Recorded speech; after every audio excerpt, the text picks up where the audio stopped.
In this video, I want to talk about sampling methods, different ways to get a statistical sample for our population. The first type is simple random sampling, abbreviated by SRS. The idea of a simple random sample, every sample of the same size must have an equal chance of being chosen. A good visual to go along with this is the idea of drawing names from a hat. That would be a form of simple random sampling.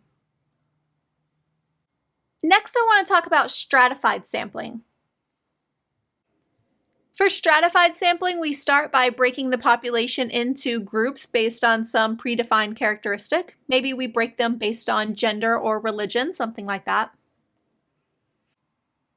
We then select a simple random sample from each group. So once we have our population broken into groups, we take some of the individuals from each group.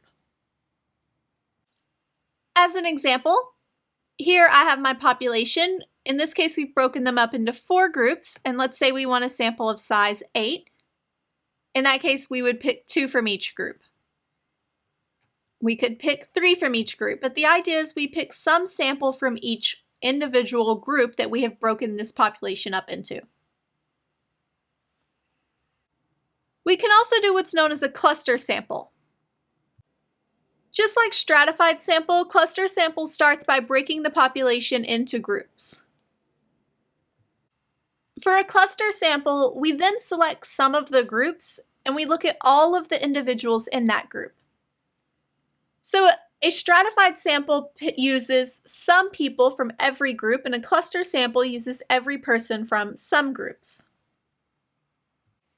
To do a visual of that, here I have my population broken up into 4 groups, and we're just going to pick everyone from one group. Or maybe we want to do 2 groups, and we would pick everyone from 2 groups.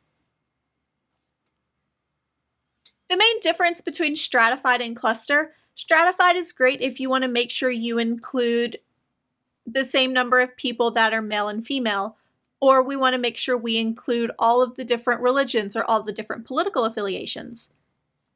Cluster sample would be more like if we have several buildings that we need to look at. We're going to look at all of the schools across a particular town, and instead of picking a random sample across all of the schools, we'll pick 3 particular buildings and interview everyone in that building. We can also do what's known as a systematic sample. A systematic sample would select every nth person where n is some number. So as an example, we're going to do random security checks at the airport, and we're going to select every 9th person. That would be a systematic sample. We also have what's known as a convenience sample. In this case, we have individuals who are easily obtained. An example, the people you approach at the mall to ask to do a survey are most likely using a convenience sample. Or doing a project for a class and we give our survey to our friends. That would be a convenience sample. Finally, we have a judgmental sample. For a judgmental sample, subjects are selected non-randomly based on the researcher's knowledge and professional judgment.